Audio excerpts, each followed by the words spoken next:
Welcome back, my fellow named men and women. Today we're diving into Joe Abercrombie's standalone novels and short story collection set in the First Law universe.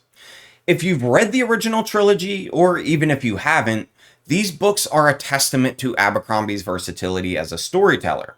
While the trilogy laid the groundwork with its sprawling epic of betrayal, politics, and bloody warfare, the standalones take a different approach. Each book carves out its own niche, experimenting with genre and tone while staying true to the grim, morally complex world we've come to love. And these aren't just side quests, they're fantastic reads that expand the First Law universe in unexpected ways. Together, they create a mosaic of fresh and distinct stories while still carrying that signature Abercrombie edge. If you've ever wondered what makes this universe so enduring, these books are a perfect place to find out. So, grab your coffee, or maybe something a little stronger, because we're about to explore the blood-soaked paths of Abercrombie's standalone works. At its core, Best Served Cold is a revenge thriller dressed in blood-soaked fantasy. Taking place just 3 years after the events of the First Law trilogy, it follows Mansa Mercado, a fierce mercenary betrayed by her closest allies and left for dead. Mansa survives, but forgiveness is not her style. Revenge is. What takes place next is an epic quest for vengeance as we carve our way through all of Styria. Best Served Cold unfolds like an anti-hero version of Ocean's 11. From the onset, we start assembling a crew of morally questionable allies to hunt down those who wronged Mansa. This book exemplified Abercrombie's commitment to character-driven storytelling, and each member of Mansa's team adds their own chaos, humor, and tragedy to the mix. It's a darker, tighter, and more personal story than the First Law trilogy, and it is jam-packed with unflinching brutality. One of the book's standout features is its ensemble cast, from Nakomo Koska, the drunken, self-serving mercenary whose dark humor provides both comic relief and biting commentary, to Carl Shivers, a Northman struggling to stay on the righteous path despite being drawn into Mansa's bloody schemes. Every character here, they all add depth to the story. Castor Morvier, the arrogant prisoner, and Friendly, the eerily precise ex-convict, are equally fascinating, and they continue Abercrombie's knack for crafting unforgettable personalities.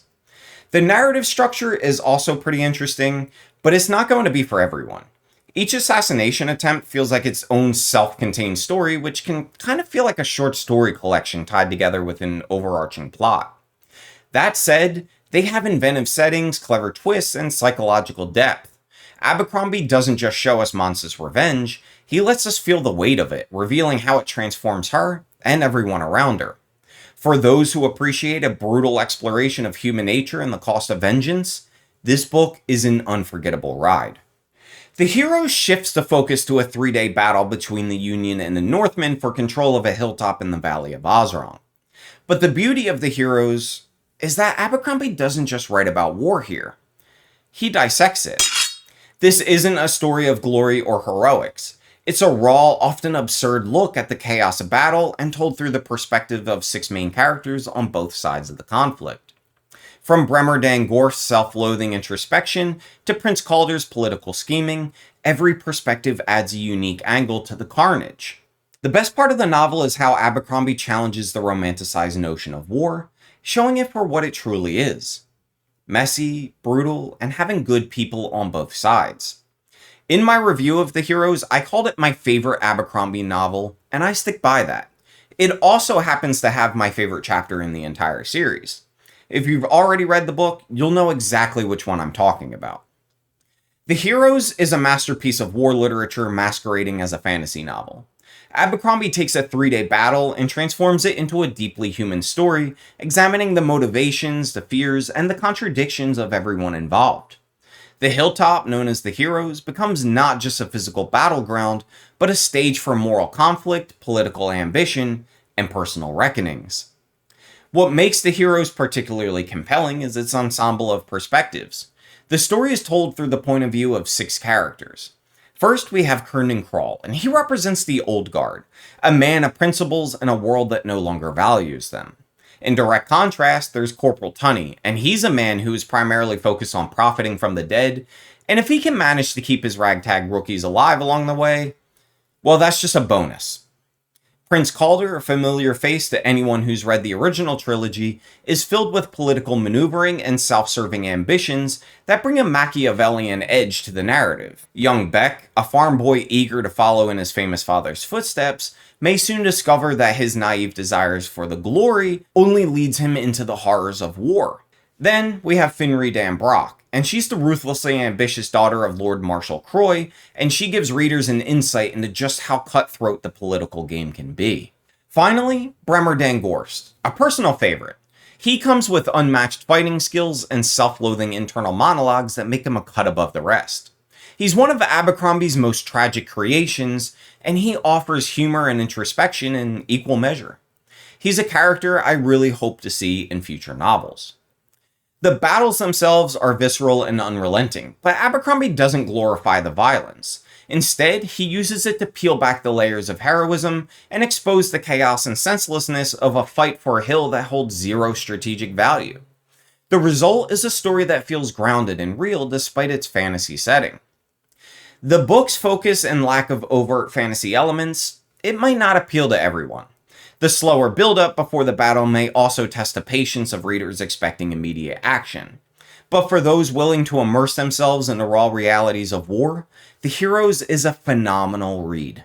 With Red Country, Abercrombie ventures into Western-inspired territory that blends the gritty landscapes of the frontier with the brutal realities of the First Law universe. The story follows Shy South, a determined young woman whose siblings are kidnapped, forcing her to team up with her stepfather, a man with a mysterious and bloody past. As they navigate treacherous plains and corrupt towns, their journey becomes one of survival, redemption, and reckoning. This book stands out for its focus on drama and the subtle ways it ties into the larger universe. And for fans of Abercrombie's legendary fight scenes, there's one here that it's worth the price of admission alone. With Red Country, Abercrombie trades swords for spurs, and for the most part, I think it really works. It feels both familiar and refreshingly new. The dusty frontier setting is brought to life with vivid detail, and the story's themes of redemption, justice, and survival, they all resonate deeply.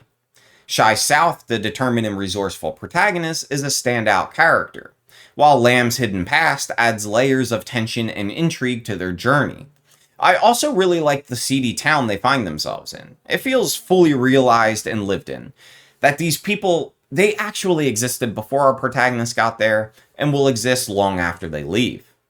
The novel's slower pace allows for rich character development and deeper exploration of Abercrombie's themes. Shy and Lamb's dynamic, one of mistrust, shared history, and evolving respect, is at the heart of the story, but the supporting cast is also equally compelling. From mercenaries with shifting loyalties to corrupt townsfolk with hidden agendas, the world of Red Country is brimming with Abercrombie's signature morally ambiguous figures. If I had one criticism of Red Country, it's that it doesn't seem to push the broader world forward. It's a very localized story with its impact felt only by the characters directly involved. I get that's kind of the point, but it's very noticeable when compared with Best Served Cold, where it's clear that the fallout will set many things in motion going forward, and The Heroes where, although the war isn't ended, the battle significantly alters the ongoing conflict. That said, the action scenes in this book, particularly a climactic battle that ties into the larger First Law universe, are some of Abercrombie's best. Fans of his earlier works will find plenty of satisfying connections, but the book also stands on its own. Finally, we have Sharp Ends, and it's a collection of short stories that's kind of a mixed bag. These tales, they weave in and out of the First Law timeline, offering snapshots of familiar faces and new characters alike. It's a good mix of humor, tragedy, and action, and it provides a taste of Abercrombie's world from multiple perspectives in a bite-sized format. Whether it's a hapless mercenary stumbling into disaster, or a glimpse of pivotal moments from the trilogy, Sharp Ends is worth a read if you're really hungry for more of this world. That said, the change of pace in this collection doesn't entirely work. While it does explore the nooks and crannies of the First Law universe, something that fans are undoubtedly eager for, it's clear that Abercrombie's strength is in full-length novels.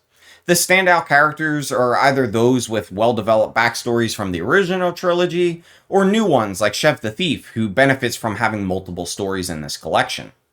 One aspect that stands out is how well Abercrombie showcases his range, with stories spanning from comedic misadventures to deeply poignant and tragic moments. While short stories can't offer the same depth as novels, Sharp Ends compensates with its variety. Some tales might feel too brief, but the collection as a whole is still worthy of a read for fans of this world. Joe Abercrombie's standalone novels in a Sharp Ends collection are a lesson in how to expand a universe while keeping it fresh, inventive, and deeply engaging. Each book stands on its own, offering a unique lens through which to view the First Law world. Yet they all carry Abercrombie's signature morally complex characters, dark humor, and a willingness to push the boundaries of traditional fantasy storytelling. These books remind us that the First Law universe isn't just about grand battles or epic quests. It's about the people. From Monster's relentless pursuit of revenge in Best Served Cold, to the chaotic, unsanitized reality of war and the heroes, to the rugged, untamed frontiers of Red Country, Abercrombie explores humanity in all of its flawed, brutal, and occasionally redemptive glory. And Sharp Ends, while the weakest of the group, it's a delightful collection that brings new perspectives and fresh stories to those eager for more. For fans of the First Law trilogy, these standalones deepen the lore and offer a chance to reconnect with familiar faces and explore new ones. For newcomers, they're a gateway into Abercrombie's grimdark playground, accessible yet rich enough to tempt further exploration. Now, if you've enjoyed this video, don't forget to give it a thumbs up and share it with your friends, your family, and even your enemies. Just not any inquisitors or eaters. I like my body just the way it is. Thank you. And of course, if you haven't already, hit the subscribe button because every subscriber inches me one step closer to taking over the galaxies. Until next time, take care, keep reading, and I'll see you in the next one.